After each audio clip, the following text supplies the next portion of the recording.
Ahora un poema de María Beneito, Nocturno de la cárcel de mujeres. Sueñan con hijos. Pasan los ríos caudalosos de la sangre ahogándose en nonatas criaturas. Cada año más le asesina un hijo. Sueñan con las navajas, con el veneno y el disparo cierto. Un lago de ternura intemperante, un alarido de silencio en sombra. Duermen la vida. Sueñan al hombre de la herida en la garganta, al de la turbia boca del pecado, al que llega a la altura del olvido. Fuego enjaulado, fiebre, suspiran como fieras en lo oscuro, fieras de amor bajo la noche libre de repetidos sueños en oasis. No hay ya pluma de ángel, ni hay siquiera plumón desteñido de ave tibia estrellándose rebelde en vuelo inútil, loco de aire ciego. Está en la verja y grita un monstruoso pájaro sin alas cuando la primavera acerca abrazos a la alambrada hierba de rosales. Y esta noche florida, algunas cantan con lejanas voces de niñas hondas, recobradas por el camino amigo de la muerte. Las hay que solo mecen una idiotez de risas procacísima, un relincho fatídico y grotesco, una mirada vívida de Ofidio. Otras llueven cansancios en llamas que anticipan la ceniza, destruyéndose ya y aún soñando, amando aún y envejeciendo siglos. De Ángela Figuera, no quiero que los besos se paguen, ni la sangre se venda, ni se compre la brisa, ni se alquile el aliento. No quiero que el trigo se queme y el pan se escatime. No quiero que haya frío en las casas, que haya miedo en las calles, que haya rabia en los ojos. No quiero que en los labios se encierren mentiras, que en las arcas se encierren millones, que en la cárcel se encierre a los buenos.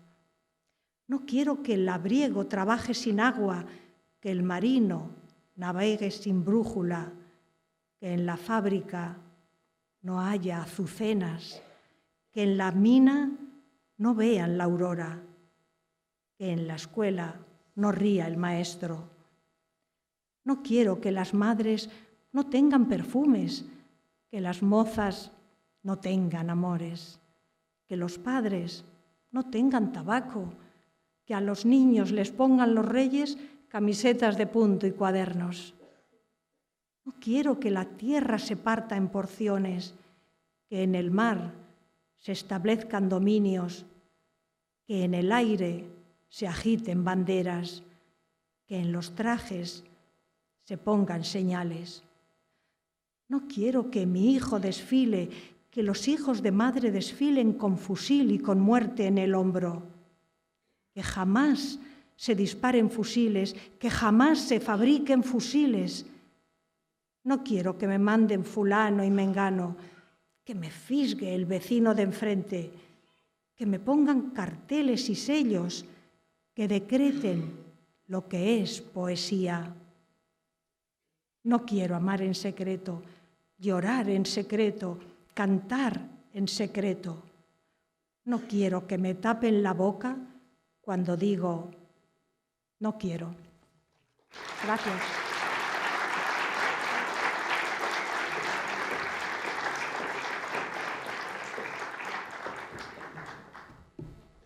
Muchísimas gracias, Mercedes. Esta tarde vamos a dar un premio muy especial. Es una escultura de bronce del artista plástico Domingo Huertes, que la tenemos ahí. Y antes de dar este premio, me gustaría que subiesen, y ahora voy a ir nombrando, a 3 personas que conocen muy bien a Antonio Chazarra, que va a ser nuestro premiado, y que van a hacer una presentación de su trayectoria, de su personalidad, y van a hablar de las colaboraciones habituales con nuestra fundación. Me gustaría que subiese Rafael Fraguas, periodista, sociólogo y escritor, miembro de la plantilla fundacional del diario español El País y experto en secreto de Estado. También me gustaría que subiese Antonio García Santasmeses, catedrático de Filosofía de la UNED, filósofo político y experto en marxismo. Y nuestra Isabel Vilabella, directora gerente de la Fundación Progreso y Cultura. Gracias. Podéis subir.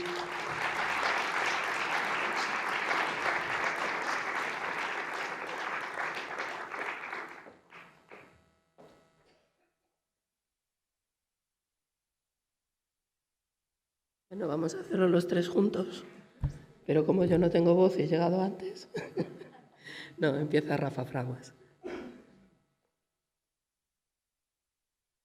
Buenas tardes.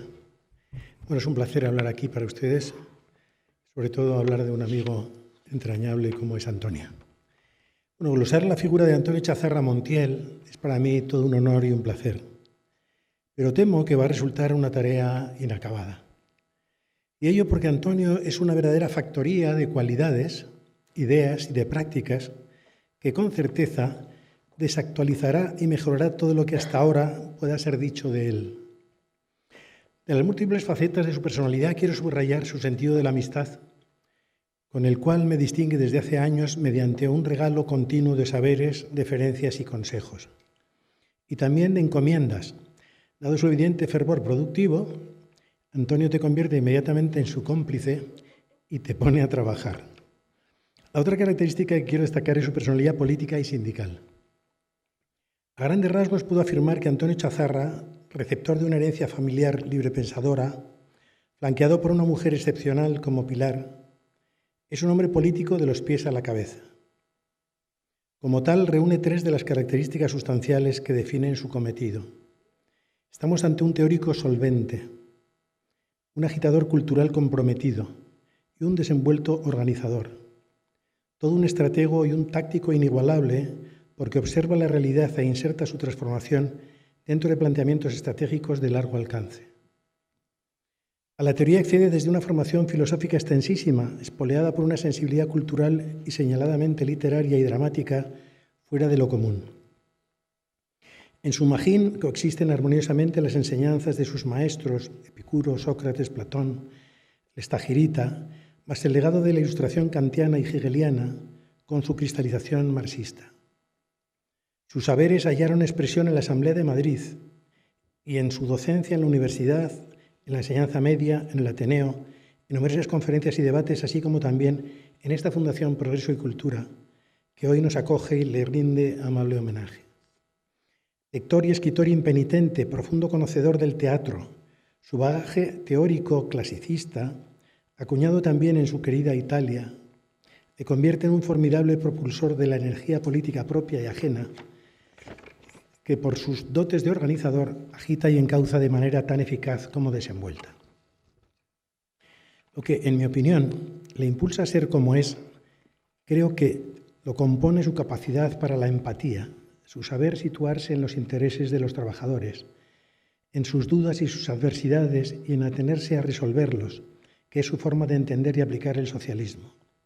En tal lid, Antonio tuvo la suerte de contar con un amigo magistral muy cercano, Luis Gómez de Orente, ejemplo vivo del compromiso político pablista que guió sus pasos hacia el Partido Socialista Obrero Español y la Unión General de Trabajadores. Desde Izquierda Socialista, que agrupó a los mejores de entre los socialistas, como el llorado Carlos López Riaño, su gran amigo, o sus allegados Antonio García Santesmases, aquí presente, Vicente Garcés, Manuel de la Rocha, entre muchos otros, Antonio pugnó por mantener y desplegar los conocimientos teóricos señaladamente marxianos, sobre los cuales se cimentó la histórica lucha de los trabajadores y trabajadoras por la emancipación de toda la sociedad. Ya desde su mocedad ha sido incesante su lucha por la conquista de las libertades democráticas, arrancadas al franquismo, y sobre todo por consolidarlas a través del combate de ideas, la pugna ideológica y cultural de la que ha sido y es adalid imprescindible en la estela de tantas promociones de demócratas, militantes y dirigentes socialistas, comunistas y anarquistas a lo largo de la historia. Yo sé bien que a Antonio no le gusta para nada que hablen de él, pero es preciso hacerlo de viva voz. Si se me permite, diré que creo que la clave de su armoniosa forma de ser y de estar en el mundo ha consistido en salir al mundo exterior y en dejar que el mundo penetre en él mediante la sociabilidad, virtud máxima de un socialista de una pieza como lo es él. Su apuesta permanente por la unidad de la izquierda, tan necesaria hoy mismo, a sus planteamientos sindicales unitarios, otorgan a Antonio Chazarra no solo un ascendiente irreemplazable en la lid política actual, sino además un incuestionable liderazgo moral. Quiero terminar mi semblanza de tu figura, muy querido amigo Antonio. Debes saber que tu amistad, tu esfuerzo y tu ejemplo nos ha hecho más conscientes y mejores a todos cuanto te conocemos y colaboramos contigo. Nunca podremos agradecer todo lo que en este atribulado país nuestro, desde el antifascismo, el rigor intelectual y la racionalidad ilustrada, has hecho por la democracia, el socialismo y la clase obrera, garantía de la plena emancipación social. Gracias, muchas gracias, Antonio.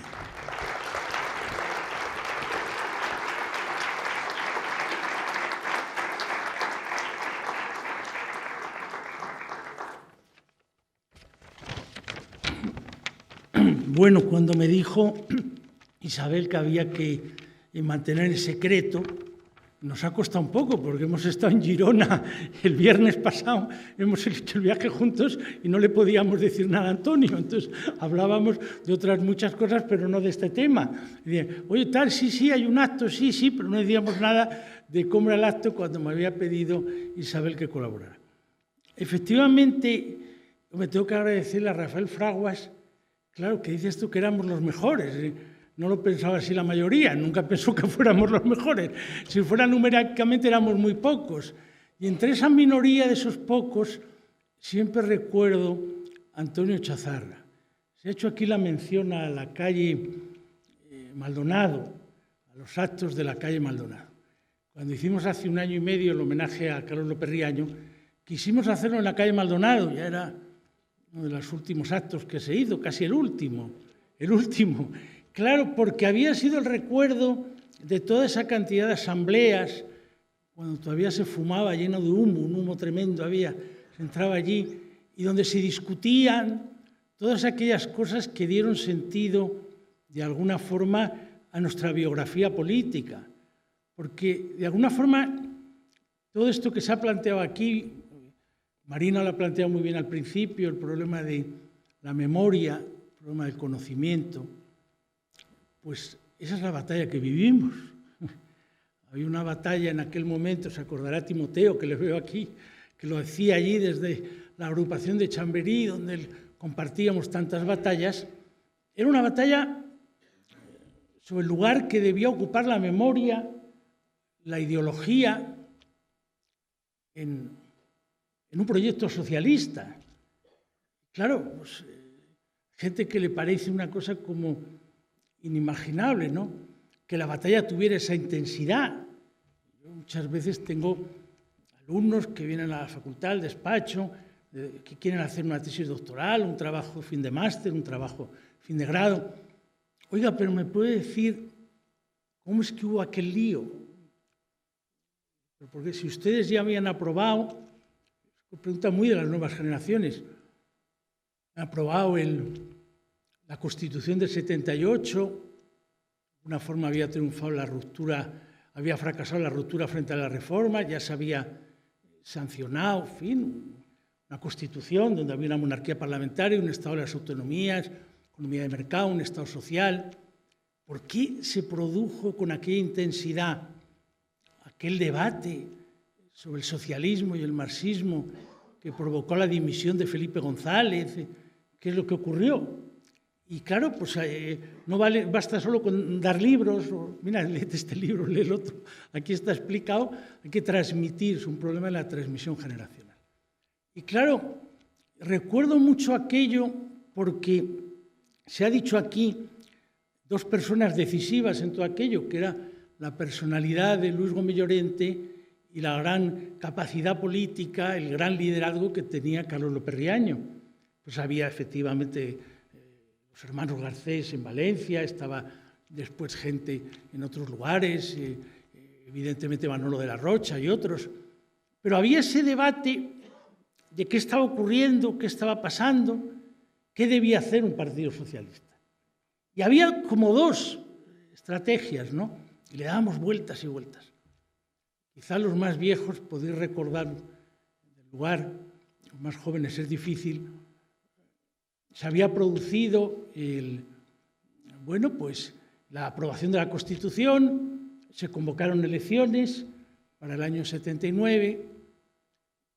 48 horas antes de terminar, en el último intervención televisiva, Adolfo Suárez dijo, bueno, ustedes van a ir a votar, tengan en cuenta ustedes que el programa que presenta el Partido Socialista no es el auténtico programa. El Partido Socialista habla de economía de mercado, de redistribuir la riqueza, de adentrarnos en el camino del progreso, la modernidad. No, Partido Socialista, y él sacó entonces las resoluciones del Congreso anterior, 27 Congresos. Partido Socialista sigue siendo un partido marxista, un partido de clase, un partido anticapitalista, un partido que apoya la democracia económica, un partido que está por la neutralidad activa, un partido que está por el desmantelamiento de las bases norteamericanas, el Partido Socialista está por el aborto libre y gratuito. Y claro, tengan ustedes lo que van a hacer ustedes al ir a votar. Aquella noche, se ha comentado después en libros y en biografías, Felipe González decía, nos ha quitado 1 millón de votos. Y efectivamente a partir de ahí hay como dos estrategias. La estrategia de acomodarte al proyecto de modernización, de progreso, un poco centro-progresista, planteando siempre que no hay que tener ninguna relación con otras fuerzas de izquierda, siempre había la crítica a lo que llamaban Frente Populismo, o el proyecto que defendía Gómez Llorente y otros, pero sobre todo que quizá encarnó él, el que más, hubo intervenciones muy importantes de Bustelo y de otros, que era la idea, hombre, hemos hecho, ahora que esta frase se ha utilizado tanto estos últimos días, se utilizó en otro contexto, hemos hecho lo que había que hacer para traer una democracia en España, para pactar una Constitución, pero no hagamos de la necesidad fáctica virtud ética. Es decir, no consideremos que esto que hemos hecho agota sin más el proyecto socialista. El proyecto socialista debe tener, ha salido la expresión antes, unas luces largas, debe tener un horizonte a medio plazo y en ese horizonte es muy importante ser fiel a la identidad, a la esencia de ese partido. Incluso él, en un momento determinado, ya de agitación de aquel debate, de aquel verano, cuando decía, no, pero el Partido Socialista no era un partido marxista, etc. Entonces me acuerdo como Llorente ya ha citado, y dice, bueno, es una broma, porque claro, había los bakuninistas y los marxistas, así se creó la cosa en la Primera Internacional, el debate Primera Internacional en España. Y en ese punto, pues claro, como sabéis, hay toda esa avalancha, todo ese apoyo de los medios de comunicación, posición de Felipe González, todo lo que se vivió entonces, y iba quedando una minoría. Y yo dándole vueltas digo, ¿y en qué medida la historia, tan extraña siempre, tan paradójica, tan contingente, hace que hoy lo que vivimos se parece más a lo que defendíamos nosotros de jóvenes que a lo que defendía Felipe González? Bueno, yo creo que sí, que algo de esto hay, porque efectivamente los ataques tan grandes al gobierno, tal, no responden solo por una persona ya que tenga, no, una convicción profunda de que ese no es el camino, mientras que nosotros vivíamos lo contrario. Vivíamos el entendimiento entre fuerzas de izquierda, vivíamos lo que había sido la tradición de la cultura sindical, de la unidad de acción entre los dos grandes sindicatos, vivíamos una posición contraria a la política de bloques militares y todo eso estaba ahí a la espera de que llegara, digamos, una ocasión, una oportunidad, una nueva generación. Y en esa labor que se iba haciendo, pues, como minoría en los órganos deliberantes, en el Comité Federal, etcétera, encontramos, siempre lo digo, un enorme apoyo en la UGT. Es decir, probablemente sin el apoyo de la UGT de la época de Nicolás Redondo y de todo lo que se fue haciendo después, con la memoria histórica, con esta fundación y con otras, nosotros hubiéramos quedado como personas, como zombies que no hubieran logrado nunca tener suelo. Lo que nos dio suelo a esa parte del socialismo de izquierda y nos permitió ayudar fue la combinación con lo que estaba viviendo y la necesidad que vivía el propio sindicato. Y en ese sentido, entre las personas que encabezaron más eso, evidentemente Gómez Llorente fue un caso claro porque abandonó la política institucional, abandonó la política orgánica y se vinculó fundamentalmente al tema de la Federación de Trabajadores de la Enseñanza, a las actividades de la Escuela Julián Besteiro, a reconstruir la memoria. Pero sí ha habido alguien que cogió esa bandera con fuerza cuando todavía estaba en activo, pero ya que la intensificó al máximo al estar jubilado, en este caso sí fue jubiloso, fue Antonio Chazarra. Han salido ahí ciclos, efectivamente muy bonitos, por ejemplo el de Galdós y otros, pero hay algunos sobre el laicismo, sobre el exilio, sobre Carlos Marx, que tuvieron una gran importancia.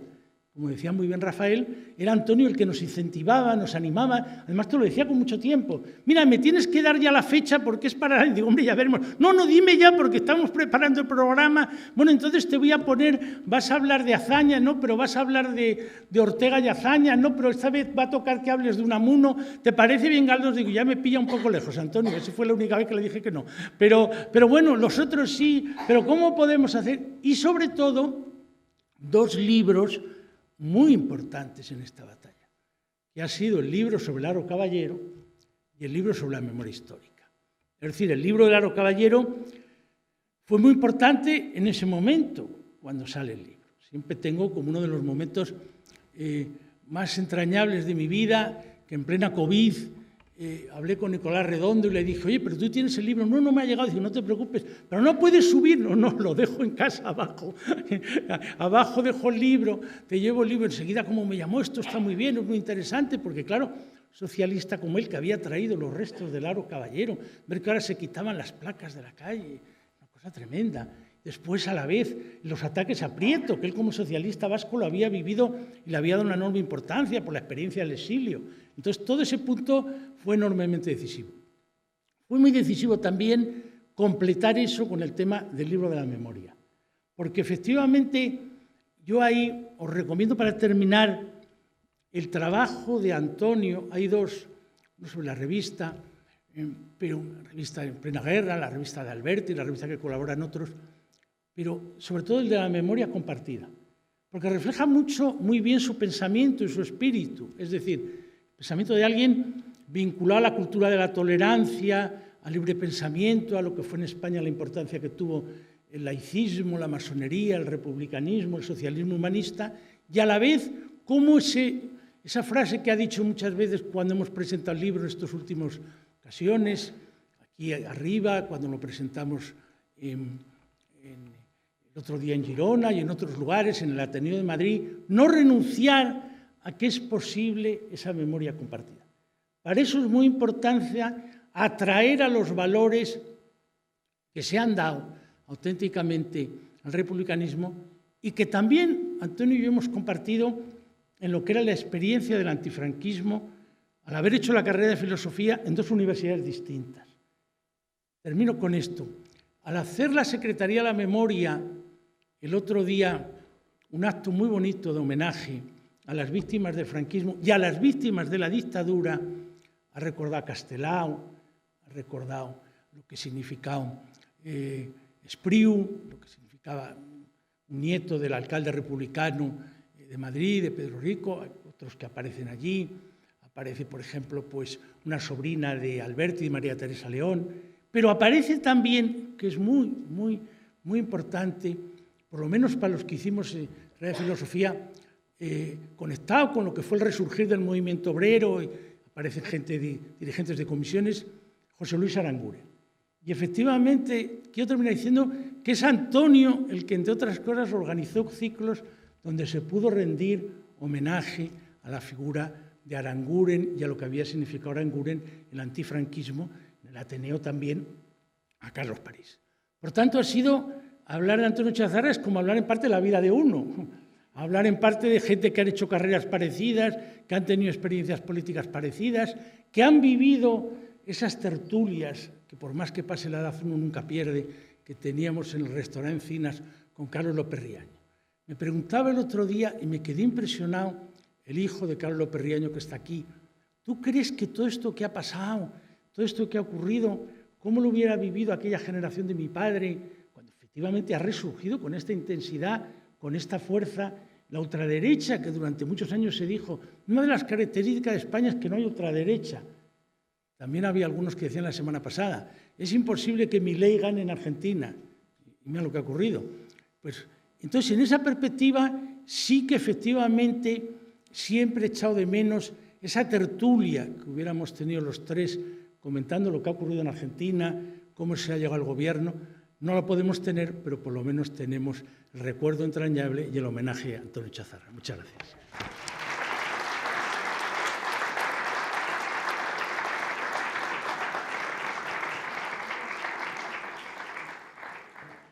Bueno, yo voy a ser muy breve, obviamente. Creo que la palabra que mejor define a Antonio, desde mi punto de vista, es que es un sabio. Lógicamente, sí, a ver, precisamente tu modestia dice de ti, de tu sabiduría. Creo que no llegas a los niveles de química orgánica de Joaquín Plumet, lógicamente, pero no conozco a nadie que se haya leído varias veces los episodios nacionales de Benito Pérez Galdós, que conozca perfectamente toda la obra de Emilia Pardo Bazán, y cualquier autora que haya escrito en algún momento y haya publicado, Antonio se lo ha leído y lo conoce, y además lo puede criticar desde la perspectiva crítica. Por lo tanto, yo creo que tiene ese concepto, ¿no? de sabio. Pero como el objetivo era simplemente que se emocionara viendo a dos compañeros habituales suyos a los que llama continuamente, bueno, Antonio es uno de los que más, ¿no? Yo creo que has participado, Antonio, en todos los ciclos organizados por la Fundación, que lógicamente han estado todos organizados por Antonio. Pero yo quiero hablar de Antonio desde el corazón, por eso no me he traído tampoco ningún papel. Si algo le caracteriza es su bonomía, pero también su generosidad. Tiene la santa paciencia de explicarme todos los días cosas que no sé, que no entiendo y que al final acabo entendiendo porque tiene esa capacidad de profesor, de maestro que es, de decirle a sus alumnos pues, qué es lo que necesitan saber. No, me voy a reservar para el final, porque también quiero decir los proyectos de futuro en los que lógicamente está Antonio. Pero cuando nos planteamos en el patronato la posibilidad de, en este 25 aniversario, darle un premio a alguna persona, desde luego a mí la primera persona que se me ocurrió fue Antonio, por supuesto, y todo el patronato, desde luego, vamos, no tuvieron ninguna duda, sino que apostaron firmemente que es lo que hay que hacer, vamos a por ello. Creo que es uno de los premios más merecidos. Se han dicho, Marga ha dicho, algunas de las personas premiadas, Rosa Regás, en fin. Creo que ese compendio de conocimiento que tiene Antonio no lo reúne ninguno de los premiados anteriores. En cualquier caso, te agradezco, Antonio, todo el esfuerzo que haces a diario, dejando tu salud de lado en algunos casos, pues para estar permanentemente y para seguir siendo el ideólogo de esta fundación. Muchas gracias.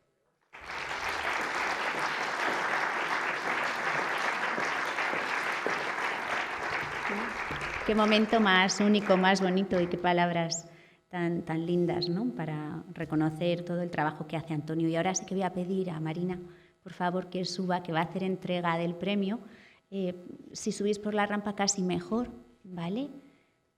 Y os tengo que contar también una cosa que me lo acaba de chivar Domingo, y es que el premio pesa muchísimo. Así que cuidado ahora al cogerlo.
Bien. Como os podéis imaginar todas y todos, en este momento estoy bastante emocionado por esas palabras exageradas y bastante inmerecidas, pero que agradezco enormemente. Quiero empezar en una intervención que va a ser breve, diciendo que yo he recibido de UGT muchísimo más que lo poco que le haya podido dar. Y os estoy muy agradecido porque hayáis permitido que colabore en las actividades. Veo aquí a sindicalistas de clase, a compañeros de UGT, a compañeros de comisiones, a compañeros del Partido Socialista, a organizaciones, a representantes de organizaciones feministas, a memorialistas, a demócratas y a antifascistas. Y digo yo, esa es mi gente. Estoy junto a los que quiero y me quieren. En la puerta están, si no se han ido, los que les gusta la fruta y los que representan pues lo más miserable y lo más repugnante. Pero es una tarde esta de emociones, pero yo quiero que también sea una tarde reivindicativa de lo que hemos hecho, pero también de los que nos queda por hacer. Porque lo verdaderamente importante de hoy aquí es que la Fundación Progreso y Cultura de UGT cumpla su 25º aniversario. Y lo anecdótico, que os agradezco enormemente y de todo corazón, es que me hayáis distinguido con este premio. Y ha habido palabras que llegan al corazón, las palabras de Rafael, las palabras de Antonio, las palabras de Isabel, la intervención donde se ha recordado los aspectos culturales de calado de estos años. Yo viví el Tamayazo en directo, era diputado en la asamblea. De hecho, aquellos meses durísimos, probablemente están relacionados con el ictus que tuve al poco tiempo, y entonces y ahora, porque son los mismos, sigue habiendo personajes siniestros, repugnantes, y yo creo que una de las cosas más importantes es ser demócrata, pero no demócrata de los que tienen derecho a beber cañas, sino un demócrata antifascista. De modo que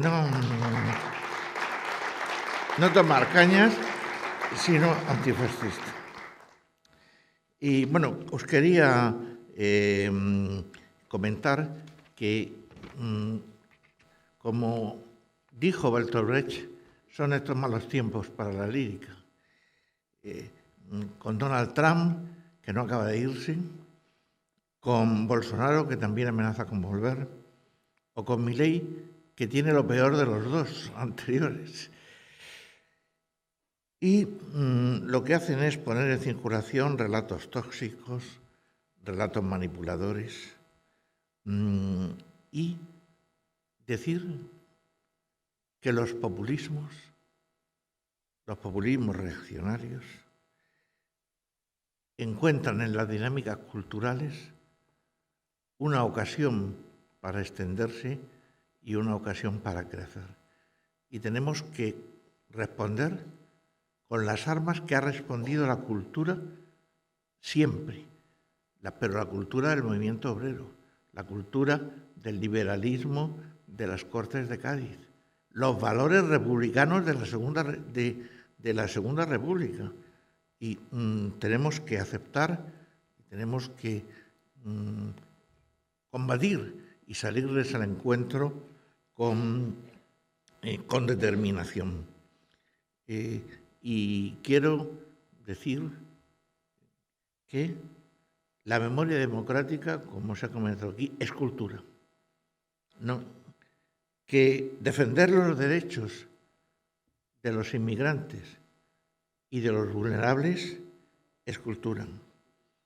Que protestar contra la violencia de género y contra los atropellos que sufren las mujeres es cultura. Y que la cultura, podría seguir nombrando, la cultura es un bien común al que todos y todas tenemos derecho y hemos de seguir insistiendo una y otra vez en defender ese derecho. De modo que la cultura tiene que ser incómoda y tiene que enfrentarse a los poderes sin rostro que desde la sombra manipulan, tergiversan e impiden que la creatividad se desarrolle.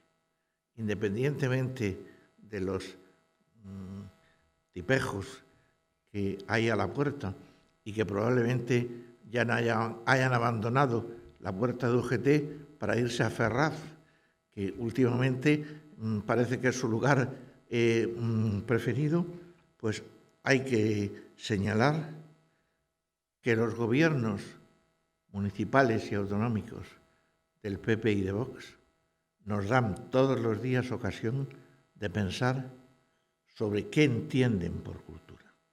Entienden por cultura prohibir obras de teatro. Entienden por cultura eliminar las subvenciones a organizaciones que luchan contra la discapacidad y que luchan por la integración. Entienden por cultura eliminar cualquier tipo de ayuda a la mujer y a las organizaciones feministas. Entienden por cultura negar la transición ecológica y negar la violencia de género, pero por decir algo que tenía ganas de expresar, yo que soy por edad pues uno de los más veteranos que hay aquí, recuerdo aquel poema de Celaya que musicó Paco Ibáñez, de que la poesía es un arma cargada de futuro. Pues digamos que la cultura es un arma cargada de futuro, en palabras de Celaya.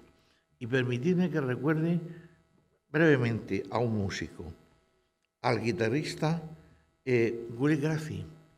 No sé si lo conocéis, es un folclórico, es un guitarrista de música folk, de música country.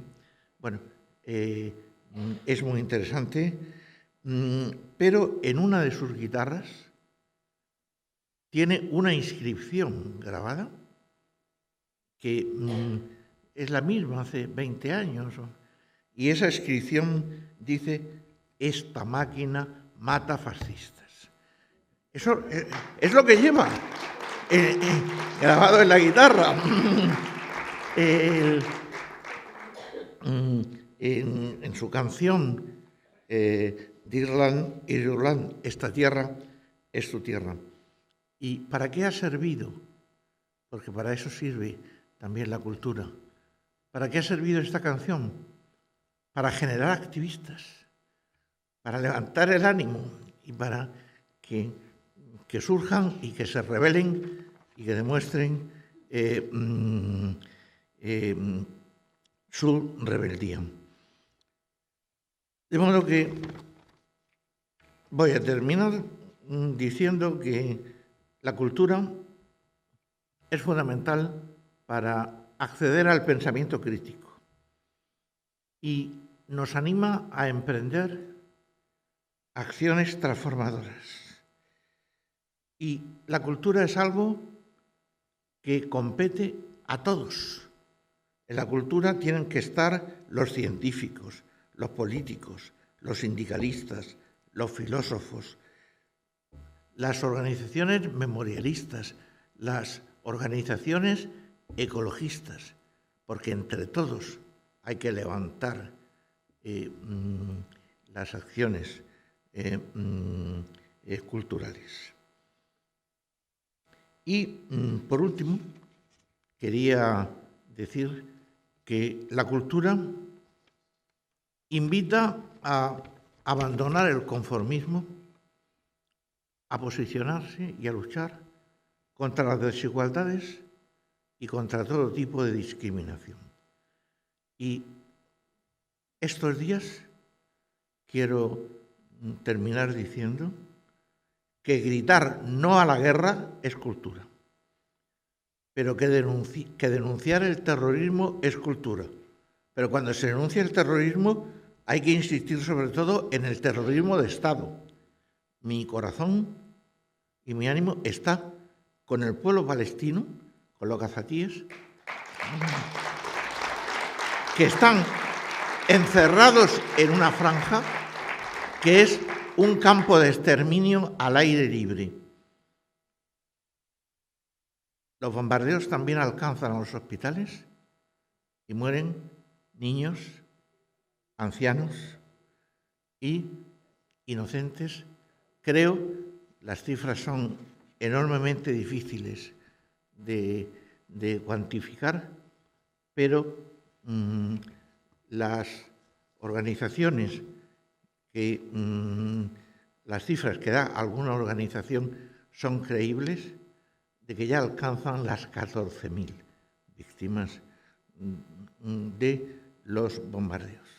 De modo que termino como empecé, diciendo que os agradezco enormemente estar aquí, pero que lo importante es que la Fundación Progreso y Cultura cumpla su 25º aniversario, y a todos y a todas los que habéis venido a acompañarme y a conmemorar ese 25º aniversario de la Fundación, de todo corazón, muchísimas gracias.